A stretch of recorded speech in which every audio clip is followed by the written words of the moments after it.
छुई छाई पातर कमरिया सड़िया खोल जाए। गाड़ी निकालो, आज इस लल्लन सिंह से मिलना पड़ेगा। नमस्ते प्रणाम, आप सब देख रहा बानी भोजपुरी प्लस। तो आज आप सब खातिर लेके आयल बानी इंस्पेक्टर विक्रम के ट्रेलर रिव्यू। जी हाँ, जो ना के ट्रेलर आज से लगभग 3 दिन पहले आ गए बा।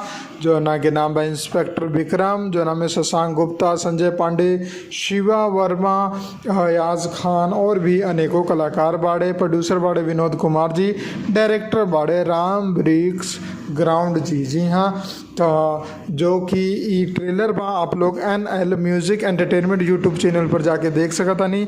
जो ना में कहानी की बात करी तो कहानी उहे पुरान घिसा पिटा जो ना आप लोगन के लगभग हर चौथा पांचवा भोजपुरी फिल्म में पहले देखे के मिलत रहे कि एगो गांव में एगो बाहुबली बा और ओकरे खातिर एगो इंस्पेक्टर आइल बाड़े जिनका नाम बा विक्रम, और साथ में कुछ कैरेक्टर रोल भी बाड़े जैसे संजय पांडे जी बाड़े, अयाज खान बाड़े। ई सब भी बहुत ही अच्छा काम केले बाड़े। लेकिन जोन मेन लीड रोल में एक्टर विक्रम बाड़े, इंस्पेक्टर विक्रम के जोन रोल कैले बाड़े, उनकर काम उतना ज़्यादा आप लोगन के पसंद ना आई, कैसे कि एक्टिंग स्किल में अभी बहुत ज़्यादा कमी बा।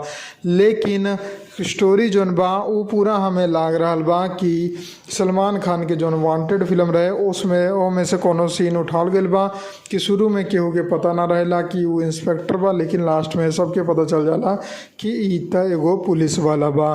बाकी बात करी बैकग्राउंड म्यूजिक के तो वो हिंदी फिल्म सिम्हा और सिंघम के मिक्स करके उठावल गया बा, जो कि बैकग्राउंड म्यूजिक आप लोगन के इंस्पेक्टर विक्रम के पीछे सुनाई दी, वो आप लोगन के हिंदी फिल्म के सुनाई दी। जी हाँ, एकरा अलावा कुछ गाना डालल गया बा। कॉमेडी सीन आप लोगन के में देखे के ना मिली जैसन कि ट्रेलर में दिखावल गया बा। संजय पांडे जी के अच्छा किरदार बा, अयाज खान के अच्छा किरदार बा।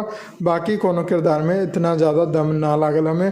बाकी आप लोगन के अगर ये ट्रेलर देखे के बाद तो जाके यूट्यूब पर सर्च करी इंस्पेक्टर विक्रम ट्रेलर, आप लोगन के देखे के मिल जाई। हम आप लोगन खातिर ऐसा नए रिव्यू लेके आते रहम और आप लोगन की सच्चाई बताते रहम। फिलहाल अगर ये वीडियो पसंद आयल बा तो लाइक करें, ज़्यादा से ज़्यादा शेयर करी और चैनल के सब्सक्राइब करके बेल आइकन जरूर दबा दें। जय हिंद, जय भोजपुरी, प्रणाम।